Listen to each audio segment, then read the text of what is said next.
Hello my dear friend, welcome back to your own channel. तो आज की हमारी इस वीडियो का टॉपिक है risk and return trade off as a guiding factor in decision making.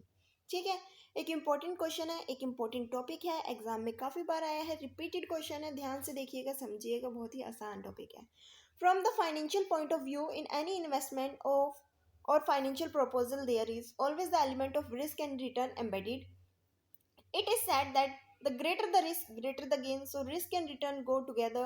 Higher return entail higher risk and lower return entail lower risk. Risk और return को हमें देख के चलना होगा। ठीक है, जहाँ पे ज़्यादा रिस्क होगा वहाँ पे ज़्यादा रिटर्न होगा, जहाँ पे कम रिस्क होगा वहाँ पे कम रिटर्न होगा। Risk is defined as the variability of expected return from an investment, यानी कि कहीं पे हमने इन्वेस्ट किया, ठीक है, हम कहीं पे क्या कर रहे हैं, एक्सपेक्ट कर रहे हैं कि इतना रिटर्न होगा, वो फिक्स नहीं है। अगर फिक्स नहीं है, अगर तो हमारा रिटर्न फिक्स, हमने कहीं पे पैसा इन्वेस्ट किया, हमें पता है कि यहाँ से एफडी करवा ली, एफडी में क्या होता है, हमें फिक्स रेट ऑफ रिटर्न मिलता है, तो वहाँ पे रिस्क क्या है, कम है। रिस्क कम है तो वहाँ पे हमें रिटर्न भी कम मिल रहा है। जहाँ पे रिस्क ज़्यादा होता है, जहाँ पे वेरिएशन होती है, जहाँ पे जो हमने एक्सपेक्ट किया रिटर्न से, वो एक्सपेक्टेशन क्या है, अनसर्टेन है। ठीक है, हो सकता है कि इतना प्रॉफिट ना हो, उससे ज़्यादा हो या उससे कम हो। ठीक है, जहाँ पे ज्यादा रिस्क है वहां पे ज्यादा क्या है, रिटर्न है। तो risk is defined as the variability of the expected return from an investment.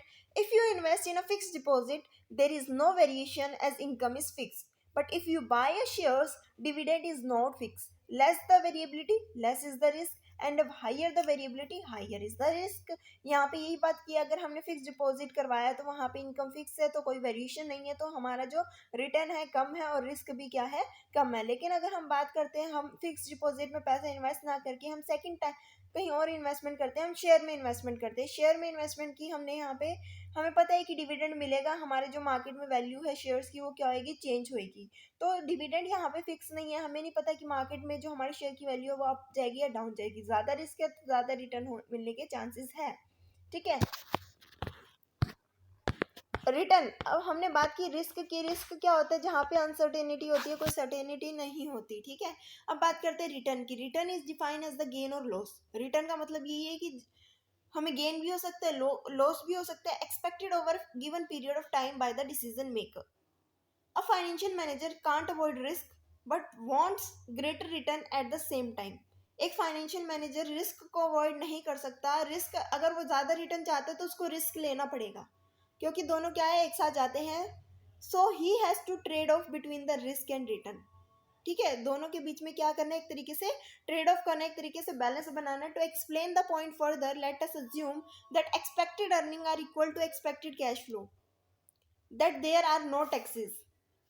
ठीक है, यहाँ पे एक एग्जांपल या एक अजम्पशन ली कि जितना भी हमारी एक्सपेक्टेड अर्निंग है वो किसके इक्वल होगी, एक्सपेक्टेड कैश फ्लो के इक्वल होगी, यानी कि यहाँ पे कोई टैक्स नहीं है। एक एग्जांपल लेते हैं, suppose you have ₹10,000 of which you have borrowed ₹2,000 at ₹5% and you want to open a small photocopy shop. The total cost of operating in 1 year is ₹10,000.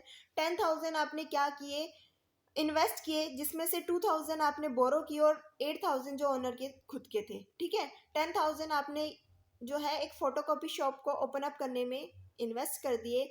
आपकी सेल हुई 11,000 की, जो पोजीशन थी वो क्या आती है वो हम देखते हैं। ठीक है, इसमें कहा कि एक बिजनेसमैन है, उसने क्या किया, एक फोटोशॉप कॉपी की शॉप ओपन अप की।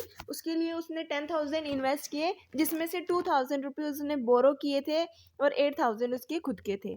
ठीक है, तो जो 2,000 रुपीज़ बोरो किए उस पर 5% जो है वो क्या है, इंटरेस्ट पे करना है। तो यहाँ पे हम देख लेते हैं फाइनेंसिंग के तौर पे रिस्क और रिटर्न के बारे में। उसके बाद हम देखेंगे ऑपरेटिंग रिस्क और रिटर्न क्या। फाइनेंसिंग में देखते हैं कि डेट हमने ली 2,000 की, जिसके ऊपर हमने इंटरेस्ट पे किया 100 रुपीज़।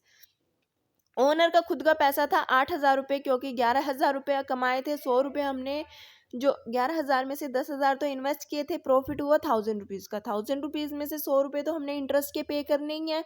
उसके बाद कितने रुपए बचते हैं, 900 रुपये बचते हैं। 900 रुपये क्या है, ओनर की इनकम हो गई।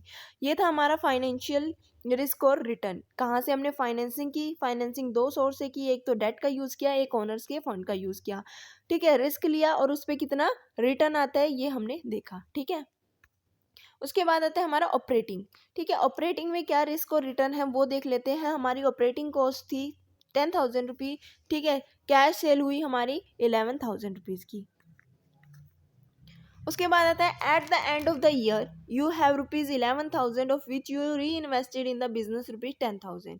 एट द एंड आपके पास 11,000 रुपये थे, जिसमें से आपने 10,000 रुपये फिर से बिजनेस में इन्वेस्ट कर लिए और 1,000 रुपये जो है वो निकाल लिए। 1,000 में से 100 रुपये आपने इंटरेस्ट पे किया और 900 रुपये जो है एज अ अर्निंग जो है इनकम के तौर पे हमारे ओनर के पास है। अब यहाँ पे 10,000 की बात करते हैं तो 10,000 अभी भी यहाँ पे 2,000 रुपीज़ डेट है और 8,000 रुपीज़ ओनर के है, क्योंकि यहाँ पे डेट के रिपेमेंट की बात नहीं की गई। इनकम जो भी हमारी इंटरेस्ट था उस डेट पे वो पे किया। ऑफ रिमेनिंग ₹1,000 रुपीज़ बचे, क्योंकि हमने 10,000 रुपीज़ तो क्या कर दिए, फिर से री इन्वेस्ट कर दिए बिजनेस में से। 1,000 रुपीज़ में से 100 रुपीज़ का इंटरेस्ट पे किया और 900 रुपये ओनर ने खुद के पास रखे। This return is product of two factor, you are ₹1,000 और ₹1,000 were divided between a creditors and you the owner which effect the owner's return.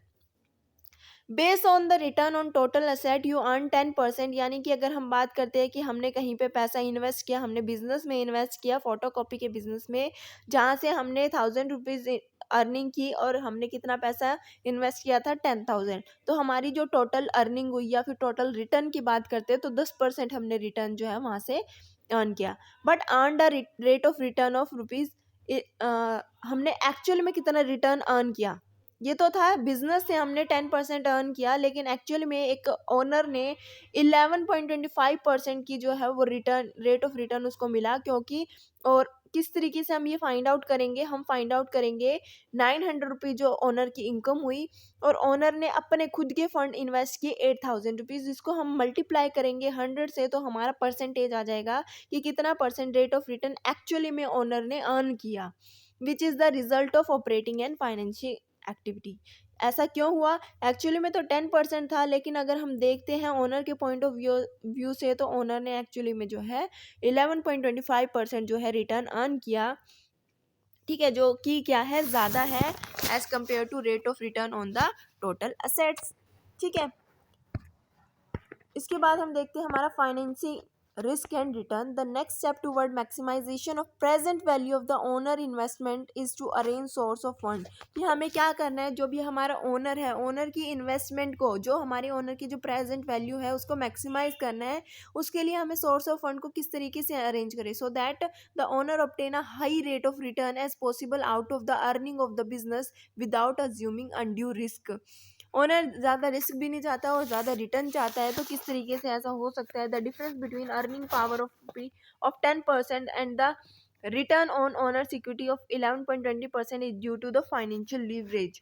ऐसा क्या हुआ कि बिजनेस में जो हमने पैसा इन्वेस्ट किया एक्चुअली में उस टोटल असेट से हमें रिटर्न आया 10%, लेकिन एक्चुअली में अगर हम बात करें तो ओनर का एक्चुअली में रेट ऑफ रिटर्न कितना आया उसकी इन्वेस्टमेंट से 11.25%। ऐसा क्यों हुआ, क्योंकि उसने फाइनेंशियल लीवरेज का यूज़ किया। उसने सारा का सारा पैसा अपना यूज़ ना करके उसने क्या किया, एक तरीके से कैपिटल स्ट्रक्चर को फॉर्म किया, एक तरीके से डेट और इक्विटी का यूज़ किया।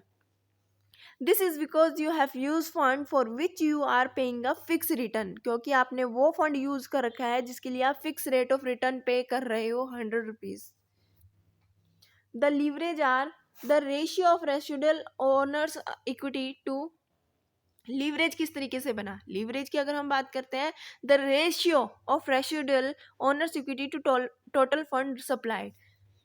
ये हमने निकाल लिया, रेसिडुअल ओनर्स इक्विटी और टोटल फंड कितना था, 8,000 ओनर का था और टोटल फंड कितना सप्लाई था, 10,000 रुपीज़, ठीक है। टोटल फंड सप्लाई किया गया था एक बिजनेस में, फोटोकॉपी के बिजनेस में 10,000 और ओनर का यहाँ पे था 8,000। The proportion of operating income use to pay interest payment, कितना प्रोपोर्शन ऑपरेटिंग इनकम का यूज़ किया गया था इंटरेस्ट की पेमेंट करने के लिए। यहाँ पे ऑपरेटिंग इनकम का जो प्रोपोर्शन यूज़ किया था वो था 100 रुपीज़। अर्निंग कितने की थी, 1,000 की, लेकिन हमने पे कितने किए, 100 rupees. But net operating income is to be tax. लेकिन यहाँ पे अगर हम बात करते हैं, हमने पहले बात की थी अगर ऑपरेटिंग इनकम पे टैक्स नहीं पे किया गया है तो टोटल जो हमारा ओनर है उसने 11.25% अर्न किया। लेकिन अगर हम यहाँ पे बात करते हैं कि जो भी हमारी यहाँ पे नेट ऑपरेटिंग इनकम आती है अगर उस पर टैक्स लग जाए तो if tax is paid it will be deducted from net operating income after charging interest expensive. जो हमने वहाँ पे 1000 रुपीज़ की बात की थी उसमें से हमने 100 रुपीज़ का टैक्स पे किया, 100 रुपीज़ का जो है वो इंटरेस्ट पे किया क्योंकि हमने डेट का यूज़ किया था और बाकी जो बचे थे वो ऑनर की अर्निंग हो गई थी। लेकिन अगर टैक्स पे किया जाए तो क्या होगा, मान लो हमने 1000 रुपीज़ की अर्निंग की, 100 रुपीज़ का हमने टैक्स इंटरेस्ट पे किया, बाकी 900 रुपीज़ जो बचते हैं उस पे से हम क्या करेंगे, गवर्नमेंट को टैक्स देंगे। ठीक है, in that case, rate of return on equity and earning per share shall be lower than the situation when tax is not paid on income। मान लो अगर हमने 900 रुपीज़ में से टैक्स पे कर रहे हैं तो जो इनकम बची वो कम हो जाएगी। ठीक है, जो इनकम बची वो कम हो जाएगी। अगर हम टैक्स पे नहीं करते तो इनकम क्या है उस केस में ज़्यादा है, अगर टैक्स पे करते हैं तो इनकम क्या है, कम है। फाइनेंशियल लीवरेज की बात करें तो फाइनेंशियल लीवरेज का मतलब क्या होता है, financial leverage means the presence of debt in the capital structure of a firm. In other words, it is the existence of fixed charges bearing capital, which may include preference shares along with debentures, terms loan, etc. The objective of introducing leverage to the capital is to achieve the maximization of the wealth of the shareholder। यहाँ पे एक point ये बात कहता है, financial leverage का मतलब यही होता है कि जो भी हमारा कैपिटल स्ट्रक्चर है, कैपिटल स्ट्रक्चर में या तो हम बोरो फंड का यूज़ करते हैं या ओनर्स फंड का यूज़ करते हैं। बोरो फंड में कुछ भी आ सकता है, चाहे वो प्रेफरेंस शेयर्स आए या फिर डिबेंचर आए या टर्म लोन आए। क्योंकि प्रेफरेंस शेयर की अगर हम बात करें तो प्रेफरेंस शेयर्स पे भी हम फिक्स अमाउंट ऑफ जो है डिविडेंड पे करते हैं। अगर हम प्रेफरेंस शेयर्स और जो है लोन की बात करते हैं तो क्या डिफरेंस है, लोन के ऊपर जो फिक्स अमाउंट पे किया जाता है उसको इंटरेस्ट बोलते हैं, लेकिन प्रेफरेंस शेयर्स पे जो फिक्स अमाउंट पे किया जाता है उसको डिविडेंड बोलते हैं। सबसे पहले डेट की रिपेमेंट होगी, उसके बाद जो है प्रेफरेंस शेयर्स को जो है पैसा दिया जाएगा। लेकिन दोनों ही केस में जो प्रेफरेंस शेयर्स हो या डिबेंचर्स हो या फिर हमारे लेंडर्स हो, उनको जो है इक्विटी शेयर होल्डर से पहले पैसा मिलता है। तो यहाँ पे ये कहा गया कि अगर हम अपने शेयर होल्डर्स की वेल्थ को मैक्सिमाइज करना चाहते हैं तो हम क्या करते हैं, लीवरेज का यूज़ करते हैं। क्योंकि इससे क्या होता है कि हम अपने शेयर होल्डर्स की वेल्थ को मैक्सिमाइज कर पाएंगे। अगर हम ऑर्गेनाइजेशन क्या कर रही है, अगर टैक्स दे रही है, अगर ऑर्गेनाइजेशन टैक्स दे रही है तो टैक्स एडवांटेजेस लेने के लिए जो एक ऑर्गेनाइजेशन है वो फिक्स चार्जेस कैपिटल का जो है वो यूज़ कर सकती है। ठीक है, तो ये थी आज की हमारी वीडियो। ठीक है, आई होप कि आपको ये टॉपिक अच्छे से समझ में आया होगा, क्लियर हो गया होगा।